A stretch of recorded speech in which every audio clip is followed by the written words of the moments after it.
자, 로마서 12장은 구체적인 삶의 영역의 그 실천 부분들을 다루고 있는데 계속 강조하는 것은 무엇입니까? 하나님이 기뻐하시는 예배는 삶의 예배다. 이것이 바로 영적인 예배다라고 말씀해주고 있습니다.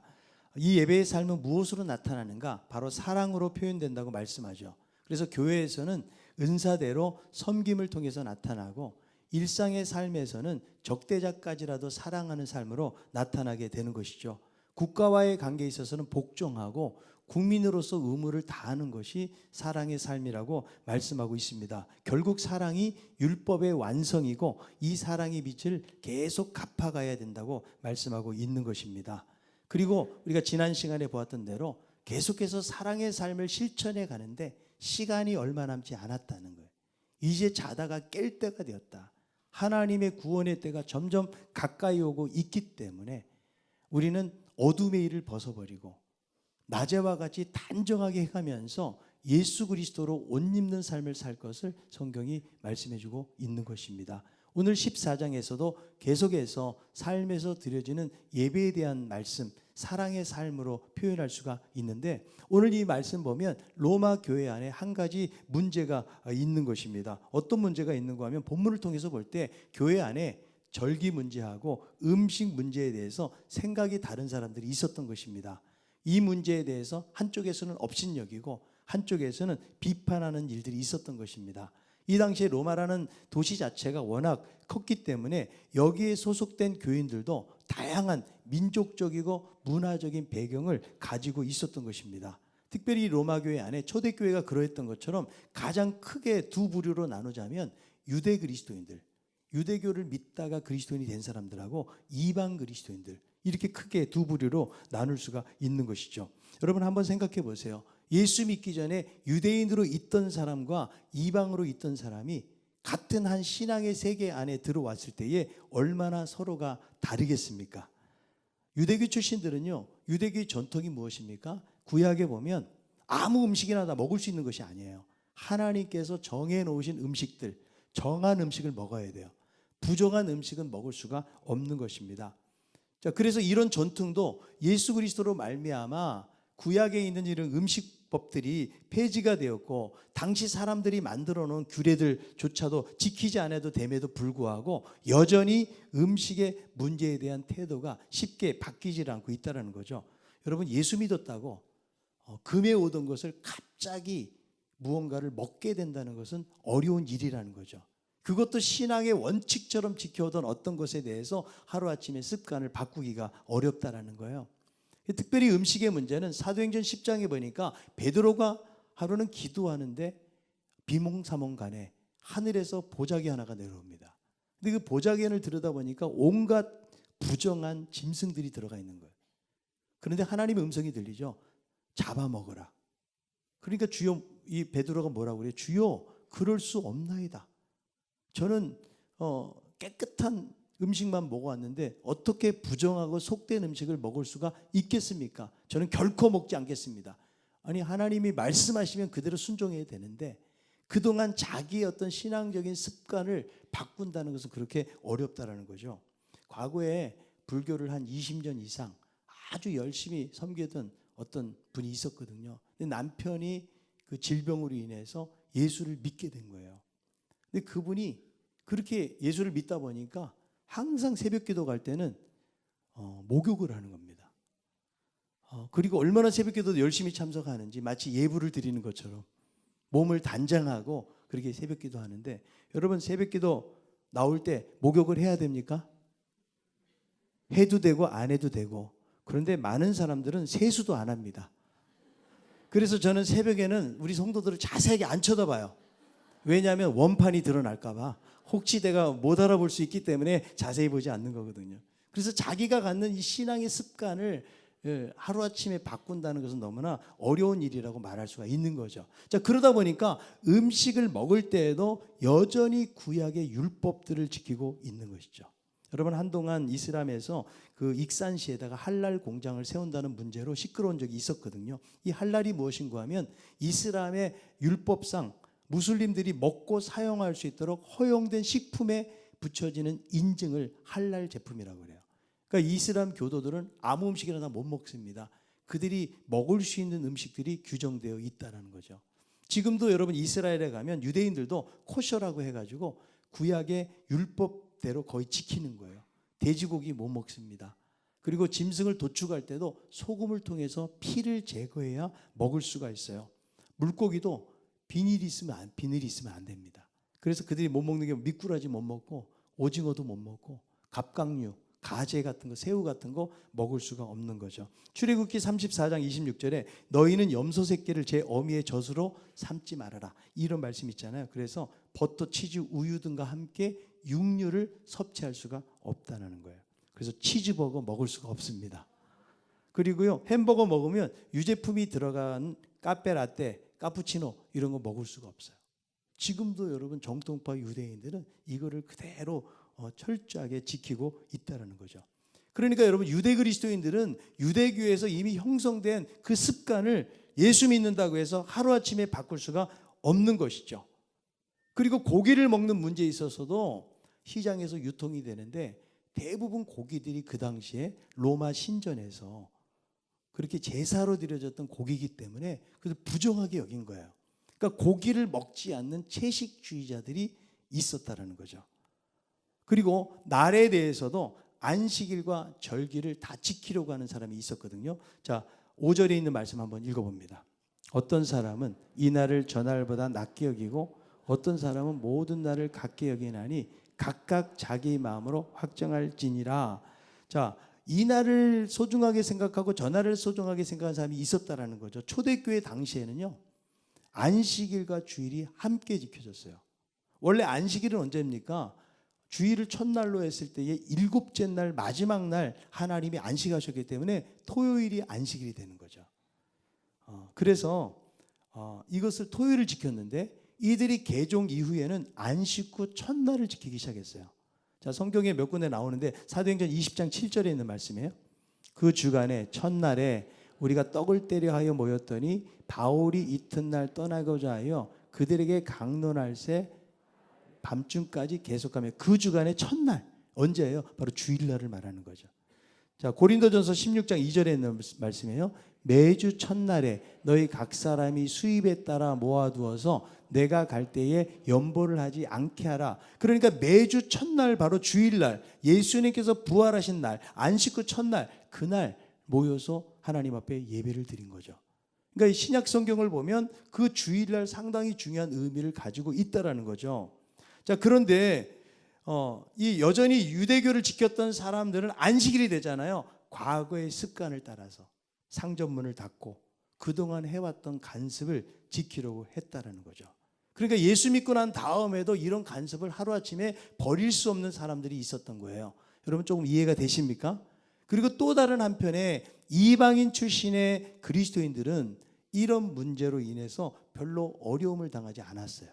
물론 이들도 우상 숭배하다가 들어온 사람이라 할지라도 음식 문제나 절기 문제가 그렇게 크게 대두가 되지 않았다는 거죠. 왜냐하면 이들에게는 어떤 신앙적인 기준이 없었기 때문에.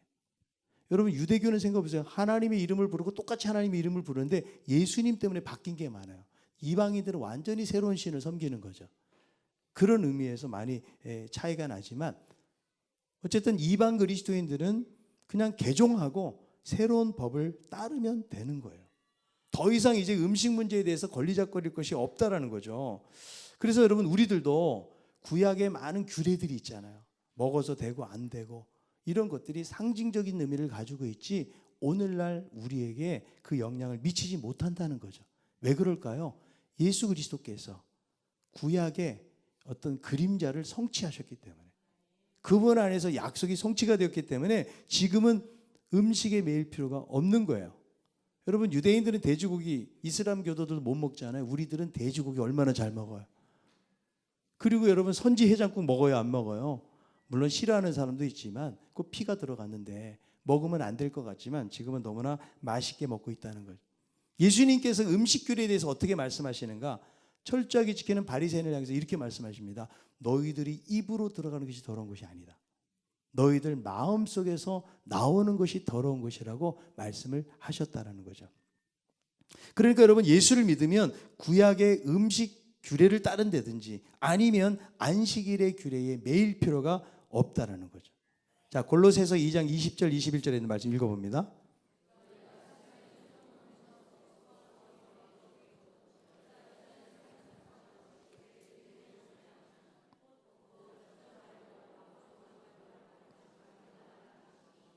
그 예수님께서 십자가에서 모든 것을 이루셨기 때문에 더 이상 그런데 매일 필요가 없다라는 거죠.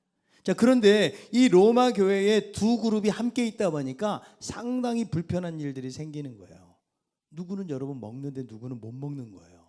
서로 가리는 일들이 발생하면서 이것으로 끝나면 괜찮겠는데 한쪽에서는 업신여기고 한쪽에서는 비판하는 그런 일들이 생겨나고 있는 것이죠. 자, 이 문제에 대해서 과연 이 로마 교회는 어떻게 해야지 조화로운 삶을 살아갈 수 있는지에 대해서 말씀해주고 있는데, 자, 우리들도 여러분 교회 생활하다 보면 여러 가지 의견이 차이가 나고 문화가 다르고 어떤 살아왔던 배경이 다르다 보면 부딪힐 때가 많이 있잖아요. 자, 그럴 때 하나 되고 조화롭게 살아가는 비결이 무엇인가? 자, 첫 번째는 오늘 말씀해 보니까 비판하지 말고 서로 받으라. 그러니까 조화를 이루는 가장 첫 번째 해결책은 비판하지 말고 서로 받아주어라. 자, 1절에 보니까 너희가 연약한 자를 받으라고 말씀해 주는데 어떤 자가 연약한 자겠어요? 무엇을 먹어야 되는지 말아야 되는지 자꾸 음식에 걸리는 사람이에요. 그리고 주일날 예배 드리면 되는데 안식일을 드려야 되고 절기를 드려야 되는지 여기에 대해서 구분하는 사람을 연약한 자라고 성경은 말씀하고 있는 것이죠. 자, 이들은 고기를 먹을 수가 없습니다. 지금 구약에 제한이 돼 있고 또 시장에 나온 고기들이 어떤 고기들이라고요? 우상의 제물로 바쳐진 그런 고기들이기 때문에 이것을 먹을 수 없으니까 이들은 채식주의자, 채식만 먹고 있다라는 거죠.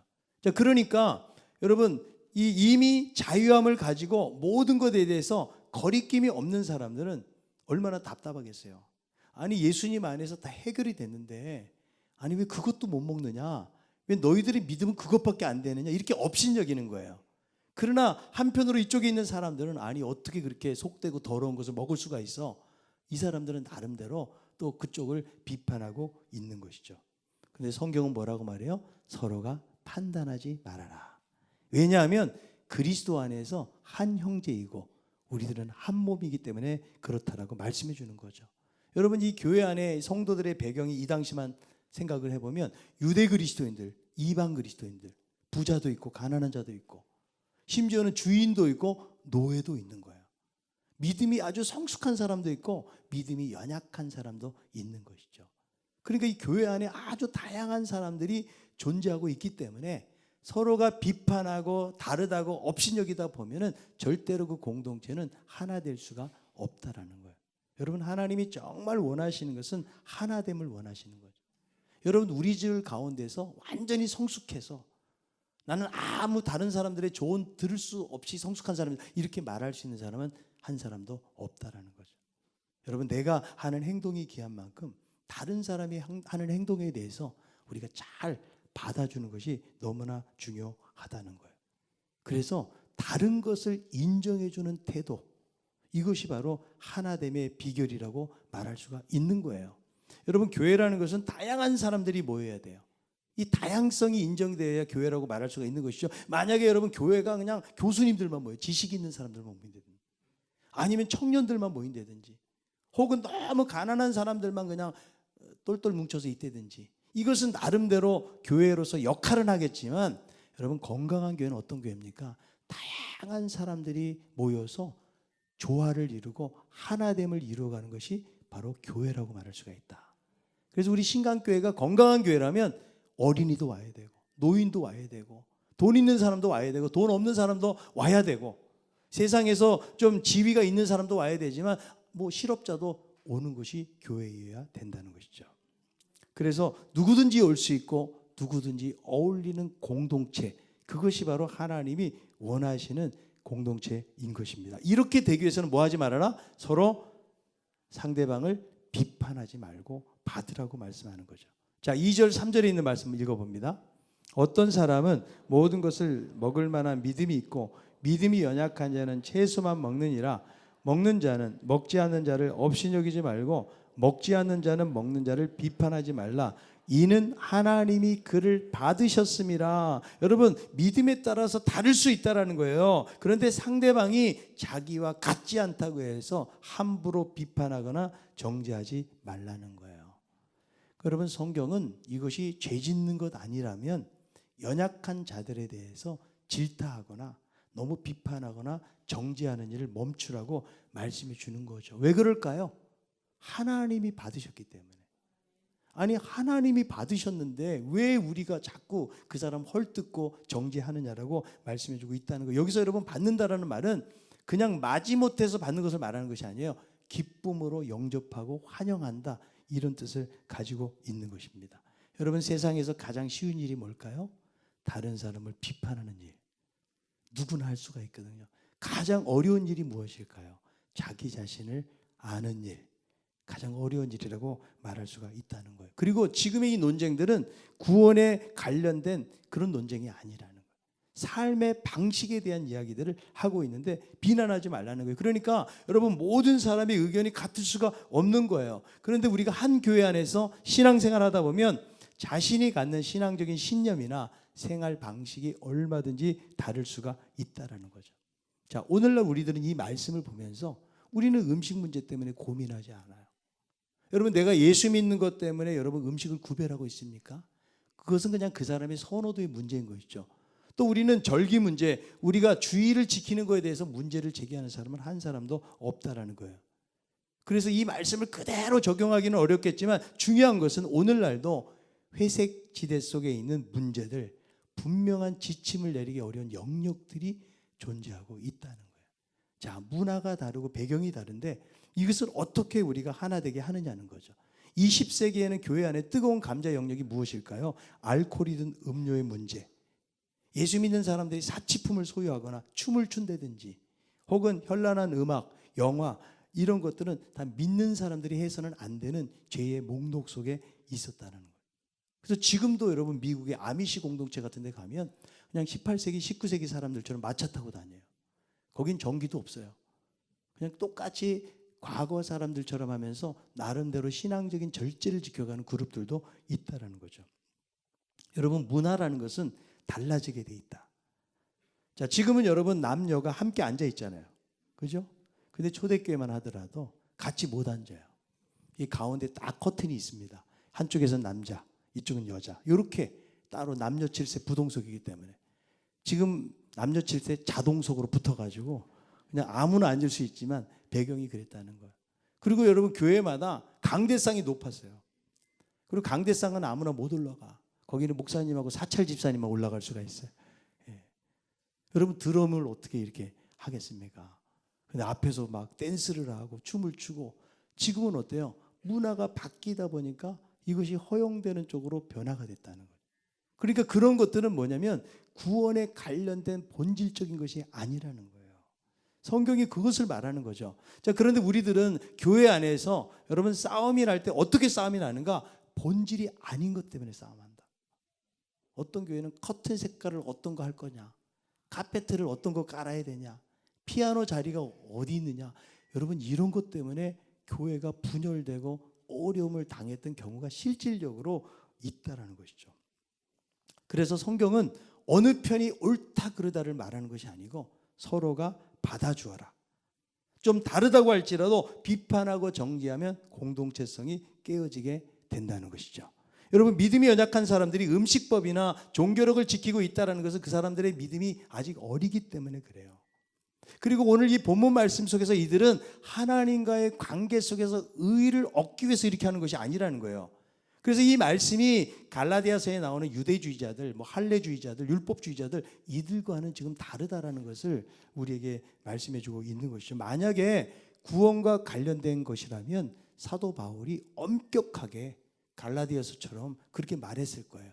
이것은 구원과 관련이 되지 않는 것에 대해서 말씀해주고 있다는 거예요. 그런데 대부분 교회 안의 문제는 뭐냐면 구원의 본질적인 문제 때문에 다투는 것이 아니라는 거예요. 비본질적인 것 때문에 다투게 될 때가 많이 있다라는 것이죠. 여러분, 사람의 마음속에는 두 마리의 개를 기르고 있대요. 하나는 편견이라는 개고요, 또 하나는 선입견이라는 개를 기르고 있어요. 이 두 마리 개가 있어가지고 사람들을 판단하고 그리고 정죄하는 삶을 살아간다는 거죠. 교회는 하나 되는 것만큼 중요한 것은 없어요. 아멘입니까? 그래서 빨리 가는 것보다 함께 가는 것이 더 중요한 거예요. 자, 옆에 있는 분에게 빨리 가지 말고 함께 갑시다. 밥 먹으러 갈 때도 좀 빨리 가지 말고 좀 함께 좀 갑시다. 그래서 여러분 좀 빠른 사람들은 좀 천천히 가세요. 그리고 자기 발걸음이 좀 늦는 사람들은 또 다른 사람하고 좀 맞춰서 가야 돼요. 근데 여러분 이것을 맞춘다는 것이 결코 쉽지가 않아요. 조화를 이루는 방법은 뭐냐면 서로가 잘 맞춰주는 거예요. 여러분 부부지간에도요. 처음부터 딱 맞는 사람이 어디 있어요? 서로가 다릅니다. 남자와 여자는 생각이 다르고요. 사고방식이 달라요. 저도 한 30년 가까이 살아가면서 항상 느끼는 게 다르다는 걸 느끼는 거죠. 근데 우리는 이렇게 가까운 사이인데도 불구하고 서로가 안 맞으니까 싸우는 거예요. 여러분 나이가 들어서도 막 싸워요, 안 싸워요? 참 부끄러운 일이에요. 그렇게 수십 년 살고도 우리가 싸운다는 것은 뭐냐면 그만큼 우리 인격이 덜 됐다는 거예요. 중요한 것은 상대방을 여러분 존중해 주세요. 그리고 상대방에게 맞춰줄 수 있기를 바랍니다. 여러분 잘못한다고 비판하고 정죄해 보세요. 끝나질 않아요. 예수님은 이렇게 말씀하죠. 마태복음 7장 1절에 비판을 받지 아니하려거든 비판하지 말아라. 내가 정말 옳다고 생각해가지고 막 핏대를 올리고 침 튀어가면서 말을 하는 것들이 정말 성경적인가? 성경적이지 않을 수도 있다는 거죠.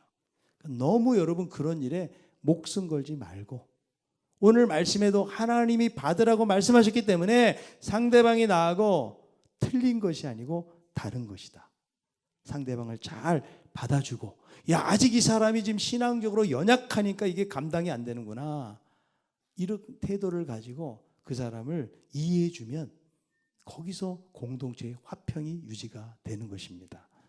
여러분 오늘 이 말씀은 모든 것이 주를 위한 것이라고 말씀해요. 먹는 것을 중요시 여기는 사람도 주님을 위한 거고 그렇지 않은 사람도 주님을 위한 것이다. 이 날을 중요하게 생각하는 사람도 주님을 위한 것이고 그렇지 않은 사람도 주님을 위한 것이라고 말씀하고 있기 때문에 함부로 비판하고 정죄하지 말아라. 왜냐하면 우리 모두가 전부 다 그리스도의 심판대 앞에 서게 되리라는 말씀을 해주고 있는 거예요. 그래서 여러분 나보다 남을 항상 낮게 여기고 그 사람이 잘 못할 때는 그 사람에서 기도해 주시고 아멘. 그렇게 잘 격려하면서 아름다운 조화를 만들어갈 수 있는 우리 모두가 다 되길 바랍니다. 두 번째로는 강한 자가 약한 자를 위해주고 모범을 보이라고 말씀해요. 자, 앞부분에서는 업신적이거나 비판하지 말라고 말씀하는데 13절 이후부터 나오는 말씀은 뭐냐면 누가 조심을 해야 되는가? 믿음이 약한 자보다는 믿음이 강한 자가 조심해야 된다. 여러분 성경을 보세요. 항상 강자 편이 아니에요. 약자 편. 힘이 없는 사람의 편으로 되어 있어요. 우리 주님도 약자 편을 좋아하세요. 왜냐하면 강한 자는 그냥 내가 강해서 그런 줄 알기 때문에. 그래서 연약한 자들을 선택하셔서 하나님의 나라의 일들을 이루어 가신 것을 볼 수가 있는데요.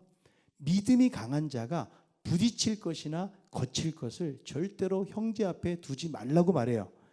그러니까 믿음이 강한 자는 여러분 어떤 시험이 와도 이겨낼 수가 있어요. 그런데 믿음이 연약한 자는 시험에 들고 넘어질 수가 있다는 거죠. 누군가를 함정에 빠뜨리거나 죄를 짓게 하지 말아라. 그래서 여러분 우리 그리스도인들은 우리의 자유가 제한을 받는 거죠. 자, 어떤 예술을 하는 두 집사님이 있다고 그랬어요. 둘 다 그림을 그리신 분이에요. 근데 어떤 지인으로부터 누드화를 선물로 받았다고 그래요. 집에다 딱 걸어놨어요. 근데 그날 목장에서 이제 신방을 봤어요. 그러면 그걸 보면서 여러분 소화를 할까요, 못 할까요? 예술을 하는 사람은 소화를 한다 할지라도 아니 어떻게 예수 믿는 사람 집에 뭐 저런 걸 붙여놔서 이렇게 말하는 사람이 있을 수도 있다는 거죠. 우리는 여러분 예술인지 외설인지 구분이 잘 안 되는데 제가 인터넷에 보니까 구분을 아주 잘 해놨더라고요. 보고 나서 눈물이 나면 예술이지만 군침이 돌면 외설.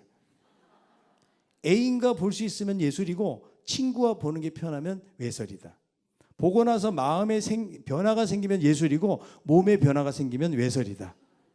그리고 비디오를 빌려다가 돌아오면 예술이고 안 돌아오면 외설이다. 뭐 이렇게 구분을 해놨는데 참 구분하기가 쉽지 않잖아요. 근데 중요한 것은 다른 사람의 덕을 세우는 일이 중요하다는 성경은. 여러분, 제가 밤에 그냥 한잔하고 여러분들이 안 볼 때, 그리고 막 나이트에 가서 춤춰도 됩니까? 안 됩니까? 돼요? 안 돼요? 왜 안 됩니까? 자기들은 하면서. 저는 초등학교 들어가기 전에 우리 집에 하숙생들이 저를 날마다 춤으로 단련시켰다니까요. 근데 제가 여러분 예를 들어서 나이트에 뭐 춤추러 간다고 해서 갑자기 구원이 취소되는 것은 아니에요. 근데 만약에 혹시 여러분들 가운데서 여러분도 두근두근하는 마음으로 왔다가 만약에 저를 봤다고 생각해 보세요. 야, 우리 목사님이 밤늦게까지 전도하느라고 저렇게 고생하는구나. 이렇게 생각하는 사람 믿음이 강한 자예요. 그 사람은. 근데 대부분은 믿음이 연약해. 그런 모습을 보면은 마음이 시험이 든. 그래서 넘어지게 된다는 거죠. 야, 내가 처음부터 알아봤다니까. 내가 그럴 줄 알았어. 아마도 의심의 눈초리를 보낸 사람이 있을지도 몰라. 그래서 우리 그리스도인들은 내가 하고 싶은 자유대로 움직이는 것이 아니라는 거예요. 자유에 대한 절제가 필요하다. 형제가 근심하게 하지 말아라. 음식 때문에 형제를 망하게 하지 말아라. 이 망하게 한다는 말은 뭐냐면 파멸시킨다는 말이에요. 그래서 한순간에 나의 잘못으로 내가 자유에 대해서 방종하다가 혹시 이 믿음이 초보적인 사람이 그것을 보면 그것은 곧 그리스도께 죄를 짓는 것이라고 성경은 말하는 거예요. 자, 고린도전서 8장 9절에 있는 말씀 읽어봅니다.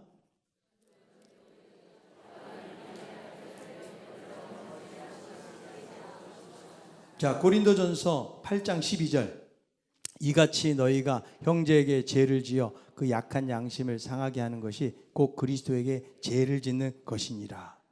그러니까 여러분, 내가 덕을 세우지 못하고 함부로 그 자유를 사용하다가 형제를 넘어지게 한다면 그것이 바로 죄가 된다는 거예요. 그러니까 여러분, 우리들은 내가 생각할 때 이 정도는 괜찮아하는 것도 어떤 특정한 영역에 있어서 이것이 만약에 다른 사람에게 피해가 되고 덕이 안 되면 이것을 멈춰야 된다라고 말씀해 주는 거예요. 여러분, 이것을 잘 깨닫지 못하는 사람은 하나님 나라가 무엇인지를 모르는 거예요. 하나님의 나라는 먹고 마시는 데 있는 것이 아니라는 거예요. 의, 평강, 희락이라고 말씀하는 거예요. 그러니까 음식 문제, 이런 여러분 거리끼는 문제 때문에 하나님과의 관계가 깨어지고 이웃과의 관계가 깨어지고 영적인 문제가 생기면 안 된다는 거예요. 여러분, 하나님의 나라는 그런 것이 아니다. 여러분, 그리스도를 잘 섬기는 사람은 하나님을 기쁘시게 할 뿐만 아니라 이웃에게도 칭찬을 받는다. 참 중요해요.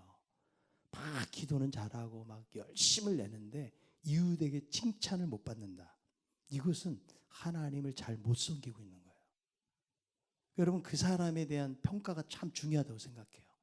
여러분, 사람들이 안 보는 것 같아도요, 다 봐요. 이분은 어떤 분인지에 대해서 말을 안 할 뿐이에요. 그래서 우리가 다른 사람에게 보이기 위해서 그런 행동을 하는 것은 아니에요. 우리는 덕을 세우는 거예요. 화평을 전하는 거예요. 이것이 바로 예수 믿는 사람들의 삶이라고 말씀하는 거죠. 그래서 우리의 이런 관계가 정말 하나님 앞에 드려지는 영적인 예배가 된다는 것은 뭐예요? 모든 일과 관계 속에 뭐가 들어가 있어요? 사랑이 들어가 있는 거예요. 상대방의 허물을 봤을 때 막 비판하거나 정죄하지 않고 잘 견뎌주는 마음, 이해해주는 마음, 그리고 특별히 믿음이 강한 사람일수록 성숙하기 때문에 다른 사람에게 덕을 세우고 화평을 하는 그런 삶을 살아갈 것을 성경이 말씀해주고 있는 것입니다. 여러분, 우리의 교회는 하나님이 가장 원하시는 게 뭘까요? 하나됨이에요. 근데 우리 교회도 다양한 사람들이 모여 있잖아요. 이런 다양성 속에 우리가 머리 대신 그리스도를 바라보고 함께 협력하고 또 사랑하고 또 겸손하게 나보다 남을 낮게 여기면서 그렇게 함께 나아갈 때에 이 신강 공동체는 하나님이 기뻐하시는 공동체가 될 줄로 믿습니다. 교회 안에서 조화를 이루는 방법은 무엇입니까? 비판하거나 정죄하지 말고 서로 받으라. 그리고 믿음이 성숙한 사람일수록 다른 사람들을 배려해주고 그들 앞에서 덕을 세우는 삶을 살라고 성경은 말씀하는 것입니다. 이런 화평한 공동체를 이루어갈 수 있는 우리 모두가 다 될 수 있기를 바랍니다.